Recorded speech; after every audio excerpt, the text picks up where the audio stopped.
حضرت ابراہیم علیہ السلام کی عادت یہ تھی کہ مہمان کے بغیر کھانا نہیں کھاتے تھے. اور یہ بات ذہن میں رکھو کہ جو کھانا مہمان کے ساتھ کھایا جاتا ہے اس کا حساب نہیں ہوگا، چاہے وہ پرتکلف ہی کیوں نہ ہو. تو جب بھی بھوک ستاتی تو کسی شخص کو ڈھونڈ کے لے آتے اور اس کے ساتھ دسترخوان پہ بیٹھ کے کھانا کھاتے. ایک دن ایک مہمان کو ڈھونڈ لائے اور کھانا تیار تھا تو کہا کہ اللہ کا مبارک نام لیجیے اور شروع کیجیے. اس نے کہا میں تو اللہ کو نہیں مانتا. تو کہا کہ میاں تیرا اور میرا رشتہ کیا ہے؟ میں تجھے اللہ کے نام پہ ہی تو کھلا رہا ہوں کہ تو اس کا بندہ ہے، اور اگر تو اس کا نام ہی گوارا نہیں کرتا تو پھر کیا باقی بچا؟ اس نے کہا روٹی کے چند لقموں کے لیے میں اپنے بت سے بے وفائی نہیں کر سکتا.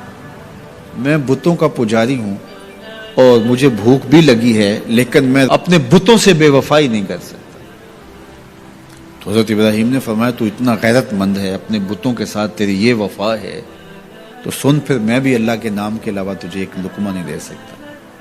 اس نے کہا کوئی بات نہیں، اٹھ کے چلا گیا. وہ چلا گیا تو جبریل آ گئے، رب کا سندیسہ دیا، ابراہیم تو نے میرا بندہ ناراض کر دیا. یا اللہ وہ تیرا بندہ تھا، تیرا نام لینا گوارا نہیں تھا. کہا ابراہیم اس کی عمر کتنی ہوگی؟ مالک 70-80 کے پیٹے میں ہوگا. تو کہا اتنا عرصہ ہو گیا نا کہ میں اس کو دے رہا ہوں، تم ایک دن نہیں کھلا سکے. اب ابراہیم علیہ السلام ان کو ڈھونڈ رہا، وہ پہاڑ چڑھ رہا تھا تو آواز دی او میاں آ جاؤ کھانا ٹھنڈا ہو رہا ہے. اس نے کہا آ جاؤں گا لیکن تمہارے رب کا نام نہیں لوں گا. کہا نہ لینا، آ جاؤ.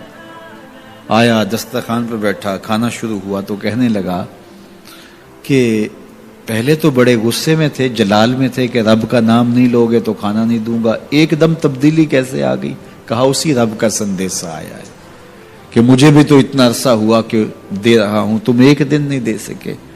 تو اس نے کہا تیرا رب اتنا مہربان ہے تو مجھے بھی اس اپنے رب کا غلام بنا لے. تو جو اسے مانتا ہے اسے بھی دیتا ہے، جو نہیں مانتا تو یہ نہیں دھوکہ کھانا چاہیے کہ فلاں کے پاس رزق کتنا ہے اس لیے وہ اللہ کا مقبول ہے، فلاں تخت حکومت میں بیٹھا ہے اللہ کا مقبول ہے. یہ کوئی دلیل نہیں ہے. کتنے لوگ ہیں جو اس کے منکر ہیں، اس کے وجود کے منکر ہیں، لیکن اس کے باوجود ان کو اتنا عطا کرتا ہے.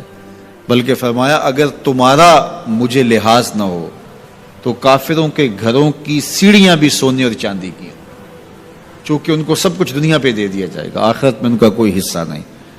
لیکن مسلمان کہیں گے ہم تو پھر مار ہی دیے گئے. تو تمہاری دل جوئی مقصود ہے، تمہارا لحاظ ہے، ورنہ ہم ان کو اتنا دیں کہ ان کے گھروں کی سیڑھیاں بھی سونے اور چاندی کی ہوں. یہ فرعون جو تھا جس نے خدائی کا دعویٰ کیا، بلکہ کہا آنا ربکم الاعلی، میں تمہارا بڑا رب ہوں، اور اپنی پرستش کرواتا تھا. ساری زندگی کوئی بیماری تو دور کی بات ہے، اس کے سر میں درد بھی نہیں ہوا تھا. رزق اللہ اسے بھی دیتا ہے جس سے وہ پیار کرتا ہے، اسے بھی دیتا ہے جس سے وہ پیار نہیں کرتا.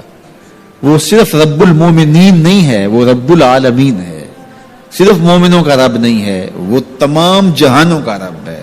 لیکن دین صرف اسے دیتا ہے جس سے وہ پیار کرتا ہے، جس سے وہ محبت کرتا ہے. یہ بات ذہن میں رکھیے گا کہ اللہ کی محبت کی دلیل یہ ہے کہ آپ کو دین دے دیا گیا ہے.